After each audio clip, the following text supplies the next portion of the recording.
is Data Local Temp. Data Local Temp is presenting enhancing vulnerability research through the use of virtual reality workspaces. This talk will provide an overview of Data Local Temp's setup for performing vulnerability research within virtual reality and some of the benefits he has observed. Data Local Temp is an independent security researcher focused on mobile technology. Recently, he has enhanced a lot of his work by using visualizations in virtual reality. Boy, that's hard to say. In particular, visualizing code coverage in Android and then navigating the function graphs in virtual reality. So please welcome to the stage, Data Local Temp. Take it away, Data. All right, thanks for having me. This is my first time presenting in at any DefCon, let alone in VR. So let me get my notes here, and hopefully everyone can see everything I'm presenting. All right, I'm already getting heckled from my friends. So let's see here. So first of all, hi everyone. My name is Data Local TMP or Data Local Temp. Today I'm going to be talking about virtual workspaces and how they've helped me enhance the security research that I do. Before I get into that, though, I wanted to take a moment just to thank DCG VR.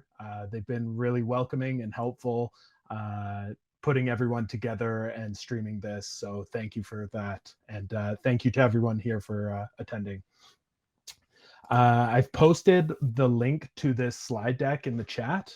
So if you're interested in any of the links that I show in my talk, feel free to browse to that. It'll also be on my Twitter, which you're welcome to go to and go from there.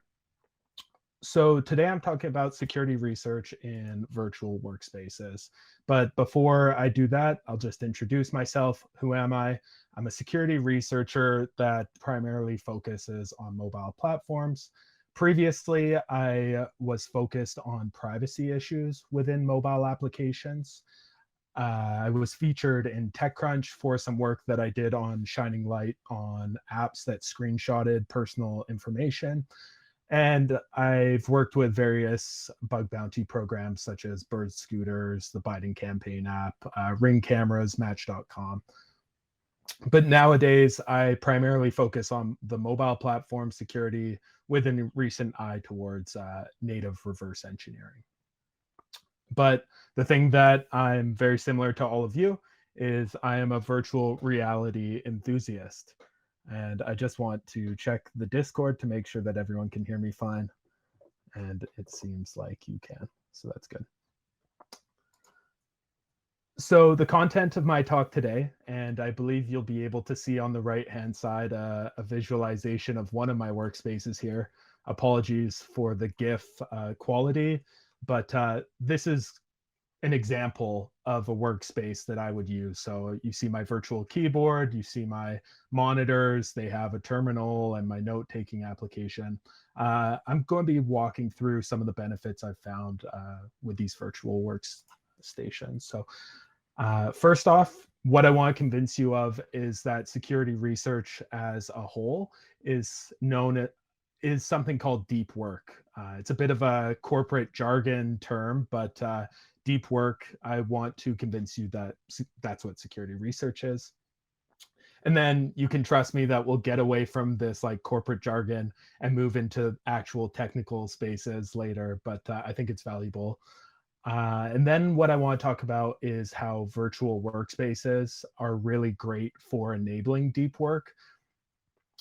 And then I'll talk about my personal setup, so the types of software and hardware I use to enable this. And then I'll go through a couple of like technical examples. In particular, I'll be talking about debugging a binary using LLDB and Voltron. So JBO talked about LLDB earlier. It's very similar to GDB.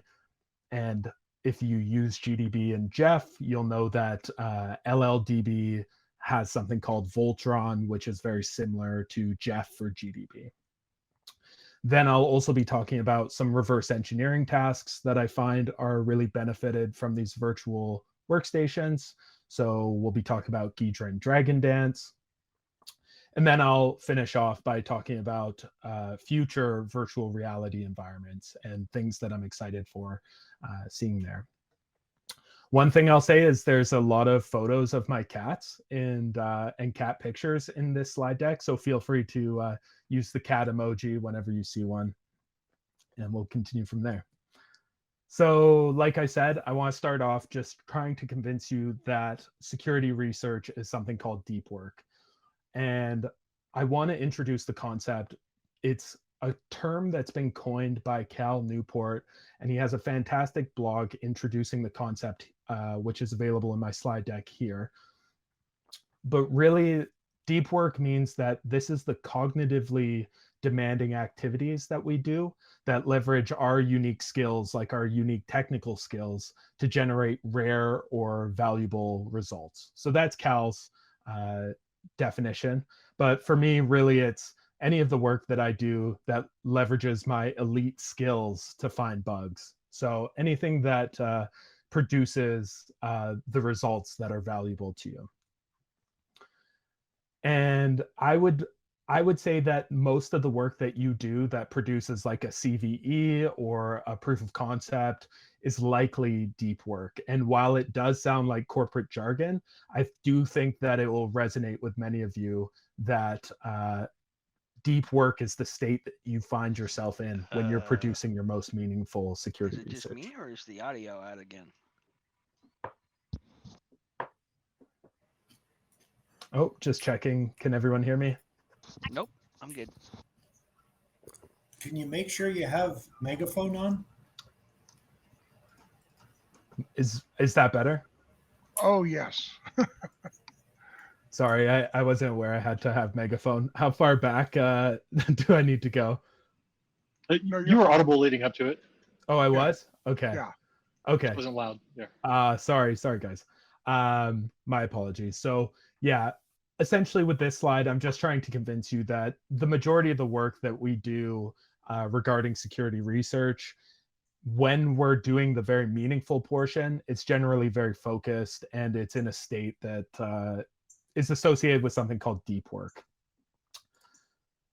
So if you want to get into this state, Cal on his blog really says, this is what you got to do. You have to prepare. So prepare your workstation and your environment, enabling you to focus. Really, this time only needs to be 1 to 3 hours. It doesn't need to be a really long period of time. You should go into it with a very clear goal. So setting a dedicated goal for yourself. You should stretch. So don't like try and touch your toes. What you should be trying to do is define like a logical chunk of work for yourself and then go beyond that chunk towards the same goal. And then track. So track how much deep work you're doing, because that'll help you improve the amount you're able to do day on day, and that'll help you improve in general. But that's kind of the end of the corporate jargon speak, because now I'm going to get into what an example of deep work might look like for me or anyone else in this room. So for example, if I wanted to get into deep work, I would clearly state the goal that I want. So for example, I need to understand a vulnerability in a structure that is passed to a function. So there's a function, there's a struct being passed to it, and someone online says, hey, in my write-up, I'd show that this struct has a vulnerability in it somewhere. So a concrete chunk of work could be something like defining the data type for that structure. So going into Ghidra and starting to define out all of that. So preparation could be preparing your workstation environment, putting on your headphones, listening to the music you like, opening Ghidra, setting up GDB, setting the breakpoints that you're about to analyze, and just reverse engineering. And then stretching from there could be something like, once I define a data type, I'd like to understand all of the accesses to the member within a struct. So we have like a very clear chunk of work that we want to do, and then a very clear method of like going beyond that chunk. So of course, that's all great in in theory, but in practice, a lot of us, I would think, get distracted while we're in this state. So distractions really kill your ability to focus, and context switching in particular destroys that focus. So for example, in a lot of my work, which could involve like tracking variables across decompiled functions or comprehending complex security write-ups, I find them very analogous to a wall of yarn, which when I context switch, be it for any distraction in my home, I come back to that wall of yarn and half of it's missing. And I think that'll likely resonate with many of you because we're all doing this security research that's very focused, but any sort of distraction can destroy some of that. And because of this destruction of focus, often I would find myself caught in the shallow end while focusing on a very deep problem, something that requires a lot of attention. And so instead of doing the like harder aspects of that work, I would find the easier aspects that maybe feel productive but aren't requiring my skills, and I would do that instead. So, oh, okay, I should plan a time to read that write-up, or oh well, I have my social media accounts, I should probably produce some content for that. That's not really work that requires any sort of technical skill, perhaps. It's work that feels easy or that is easy and feels productive, but isn't really achieving your goal of deep work and immersing yourself in the deep end. And of course, because I have an audience here, I have to include some photos of my distractions at home. So I have my workstation here with my lovely 1980s wood paneling, as well as my bizarre photo of a cat family. And then I have my two cats here who are consistent distractions for myself while I'm working at home. So, and there was no way I was putting a picture of my partner here or anyone in my family, because I'm sure they would not be keen to hear that they're a distraction. So how do I avoid these distractions and embrace deep work? And I would say virtual workspaces is how I get there. So virtual workspaces are really great for enabling deep work. I find that they're extremely configurable. They really provide a workspace that can change to match the task at hand. They're also extremely portable, only really requiring a VR headset in addition to a laptop to provide like a very consistent and familiar environment. And they're extremely immersive. They can essentially disconnect you completely from the outside world. And I'm just going to quickly expand on each of those points. So for configuration, this isn't the first time that someone's thought, hey, maybe I'll create a workspace for when I'm getting into deep work. This person here has put aside a tent in their yard where that's where they go when they need to focus completely. So it's not a new concept that you create a specific workspace for you for deep work. But the really nice thing about virtual workspaces is it's very configurable. You can create any number of virtual monitors in any configure you like. So if you want to resize monitors, if you want to monitor the size of a movie screen, that's available to you. There's also a lot of really mature tools for creating your own environment. And something I haven't seen yet in VR, but I'm excited to see, is custom tools for security research, because I think all of us are very used to working in a non-interactive, non-VR security research environment, but with the maturity of Unity and headsets and the popularity, I think we'll get there at some point. And if you do end up making a security research tool that is for VR specifically, I'd love to see it. The other part that I love about VR or virtual workspaces is the portable aspect to it. When comparing a virtual workstation to something in your home, it's a lot more portable. All you really need is a VR headset in order to gain the benefits, as well as your laptop. And you don't really need any additional controllers these days with how how strong the hand tracking is. At this time, you don't need those.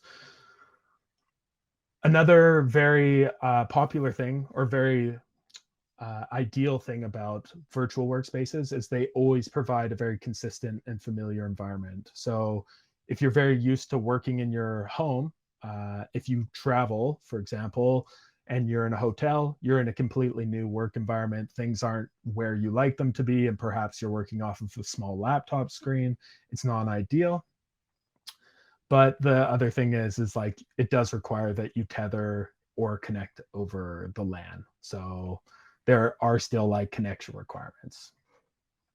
And finally, the nice thing that I like is immersion. I really can't stress enough how immersed you can get into a virtual workspace.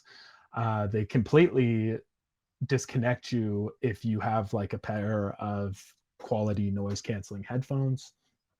And a really pro tip would be to try and match your environment's like soundscape to the environment that you're in virtual reality. That'll just enhance your immersion. I haven't invested in any smellscape candles. I would like to know if there's like a smellscape that I could get, but just tricking the first two senses is enough for me to be fully immersed. And then if you do need to be reachable while doing deep work in a virtual workspace, it's best to set up a messaging application on your computer. I can attest that it's fairly frightening if someone physically interacts with you while you're in this state of immersion. So especially if you're living with someone else, just have them send you a message on the computer before they like wake you out of immersion. Yeah, so that's the three main things I really like about my virtual workspace. But now we'll get into what that actually looks like. And I'll share some of the environments, specifically some of the environments that I capture on my phone while I'm on, like whenever I'm traveling. So I'll take a 360 photo.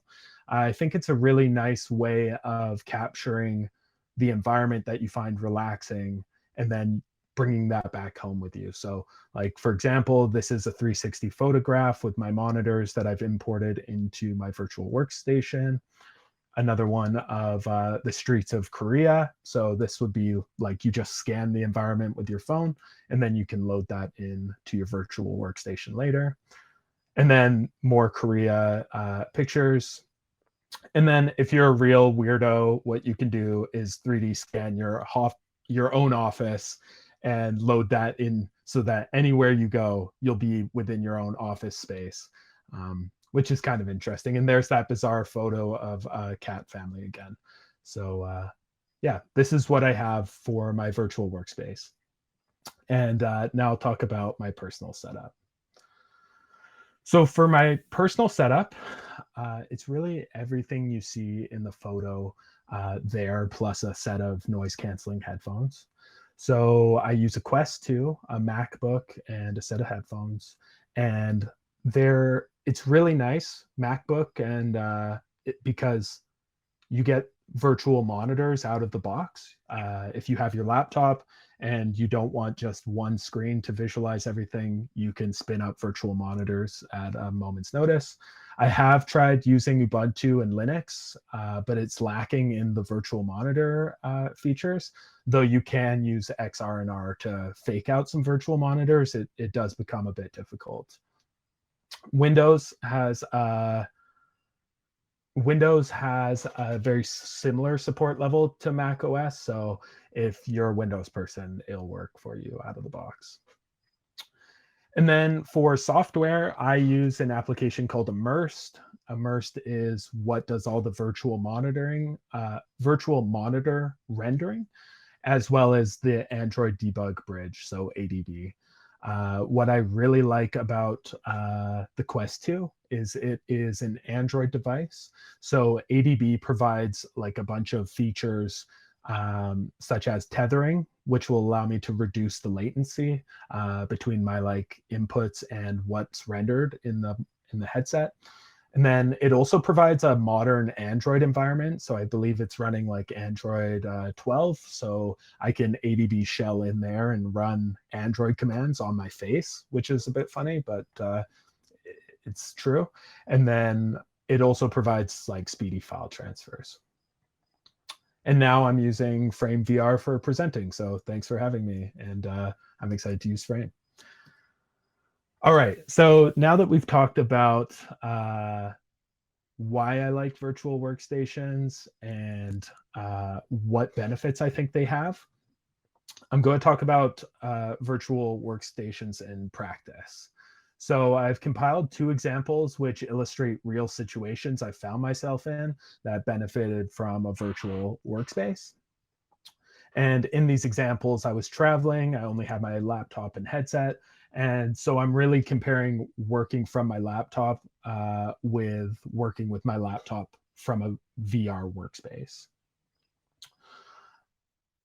These examples are all documented in my blog. So if you see any of these examples and you're like, oh, I want to learn more about that, you can go to my blog and find them there. So the first one we're going to be stepping through is debugging with LLDB and Voltron. And then we will be stepping through reverse engineering with Ghidra and the Ghidra extension called Dragon Dance. Finally, because I like mobile security and the Quest 2 is an Android device, the specific binaries that we're going to be debugging as well as software reverse engineering will be a native library from the Quest 2. So this native library that we'll be looking at is libosutils. It was developed by Meta, and I pulled it off my Quest 2. And then I'll be specifically looking at an exported function called getProcessName. It's fairly obvious what that function does. It takes a PID and it returns a string of the function name. Unfortunately, at the time I was looking at this, it kept crashing. So it was perfect for us to look at it in LLDB. So let's get started with the debugging example. Oh, and if you want to build the program that harnesses this binary, it's on my blog as well. Cool. So the example, debugging with LLDB and Voltron. For those of you that are familiar with GDB, Jeff, if you're familiar with Jeff, which is the GDB enhanced features extension, it's quite comparable to Voltron, which provides enhanced features for LLDB. Foundry Zero, if you follow them, have just created something called Hlef, I think. I think that's how they want it pronounced, not Lef. And I have a comparison of the 2 tools, Voltron and Lef, and it's documented on my blog there. So if you're wondering why I'm looking at LLDB for Android, it's because Android NDK support has recently shifted. They're no longer packaging GDB server, and now they're packaging LLDB server. It's also documented in their using debuggers documentation that they are moving away from GDB. But that's all an aside, really. What is the problem here? We have a binary from the Quest 2 that when we run it, it crashes. We don't know why it's crashing. So the solution that many of you would think of doing is attaching a debugger and starting your analysis. And generally what that would look like on a laptop is something like this. So on a laptop, you would have a single screen here and you would have your interpreter attached, or sorry, your debugger attached. And at the top, you might have the LLDB interpreter, followed by perhaps a visualization of the stack. And then below that, you might have the registers on the left and the disassembly of the binary on the right. And at the very bottom, perhaps a backtrace. At this point, I think it's fairly obvious to those who are watching, but the terminal is at its max for conveying information. You could maybe slip another pane in the top right or in the bottom right as well, but at the moment, the terminal is maxed out for conveying information, and it'd be hard to visualize much more. So that's when You go, okay, I want to be able to take notes. I want to be able to visualize memory. I want to see a lot more than what I'm able to get now. So that's when you can switch to a virtual workspace, which looks a bit more like this. So in a virtual workspace, we get to configure our monitors any way we'd like. We can be in a cafe and be getting the same experience that you see right here. And what you're seeing is we have our LLDB interpreter in the middle, just as we had in the last screen, where we're visualizing the registers in the stack. And at the bottom, we're visualizing the backtrace. On the right-hand monitor, we have, that's where we have the stack. In the middle is where we have the disassembly, apologies. And then at the bottom, we have 2 hex dumps of memory regions that we're interested in. So we've increased the amount of information we're able to consume, like probably by triple, just by switching to a virtual workspace. And then we gain the benefit as well of being able to take notes on that far left monitor, which I think is extremely valuable, not having to switch windows on a laptop, for example, because I find that that switch can often be very similar to context switching or being distracted. You know, you switch monitors and you pass over your Discord, or you switch windows, you pass over your Discord, and now you're engaging in a conversation, and it's not ideal. So that's an example of what debugging in a virtual workspace would look like. Next, I'm going to give an overview of what reverse engineering in a virtual workspace would look like. So using, and in particular, this example, I think really benefits from the visualization piece, because I'll explain what Dragon Dance is in a moment, but it provides a very nice visualization of execution. So first, I have to admit, my intuition on why things crash could be better. And I would often find myself setting breakpoints in LLDB without really understanding the binaries execution. So I have an LLDB session, but I don't know where to place my breakpoints or really how to approach the analysis. Often what this meant is I would open my decompiler of choice, which is Ghidra, and begin to reverse engineer. But I'm here today to tell you that there is a better way, and that better way is to use a tool called Frida. I'm sure many of you have heard of Frida, and then also use a tool called Lighthouse, which can generate code coverage maps. So what I mean by that is it can generate a map of all of the code which was actually executed in a binary, not just show you everything. It'll really highlight what was executed in that binary. And then what you can do is take that coverage map and load that into Ghidra in order to visualize the execution of your binary. So that's where, if you're using a laptop, like we are in this example of a workspace, you know, you have your highlighted blocks of code. So in that middle pane for listing, in your middle listing pane, you have the disassembled code. And please note that you don't need to be able to read this. I just want you to be able to see the illustration of it. But in the middle pane on Ghidra, you can see the highlighted portions of assembly code, the ARM64 assembly code, that has actually been executed. And as we browse through it, we can like kind of jump to different places of the function graph. But the function graph is very small. We're not able to see very much of it at once. In the Ghidra pane, we can see a bit of the decompiled code, but not all of it at once. And there's a lot of stuff missing. Like we can't see our symbol table, and we can't see our Ghidra data types. And that's a lot of information that we're missing just because we're working off a laptop. So in a virtual workspace, it would look more like this. You know, we're back in Korea again, and we have our function graph on the far left, our notes being taken as often as we want without having to switch contexts. And in the middle, we have our beautiful listing pane, our decompiled code, and all the information on symbols and data types that we could ever want. So this is a huge improvement for myself when I'm out and about and I want to be able to visualize a lot of information at once. And this is what's possible today using free software. So really, that's what I want to say about debugging and reverse engineering.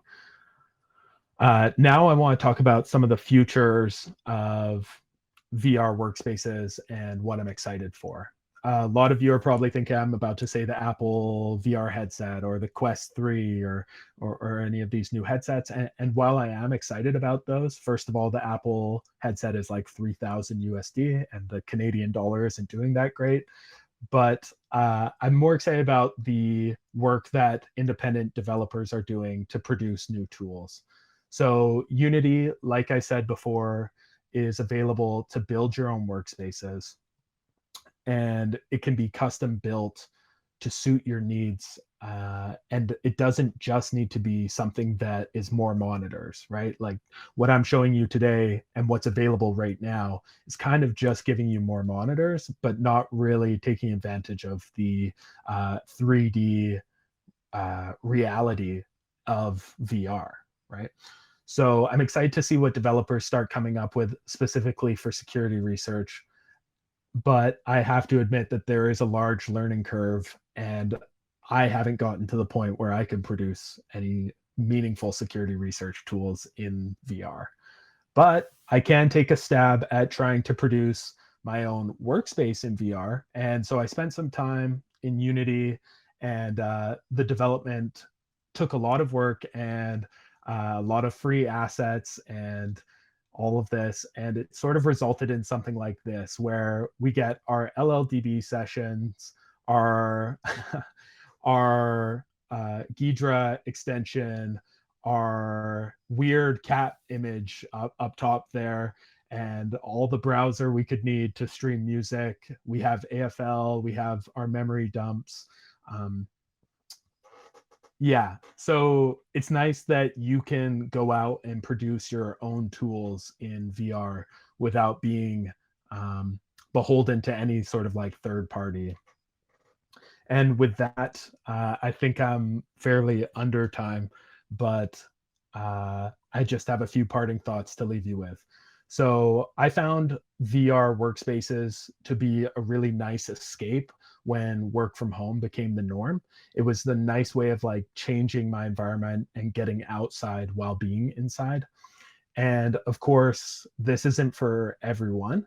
It does take a while to get used to, and I would recommend like playing some games to understand how long your eyes can handle it and hone your virtual reality legs, as it were. Also, just know that you can't really have as unlimited amount of monitors. It does become computationally intensive. And I'm really pitching it to you because you're the folks that are attending a conference in VR, and that's why I think you'll resonate with this. And finally, I just want to leave you with security research. You know, it is that deep work, and just keep in mind that deep work doesn't need to be very long. It just needs to be meaningful. And I think these virtual workspaces really lend themselves to doing meaningful work in a deep work state. So with that, I'll leave it there. Are there any questions?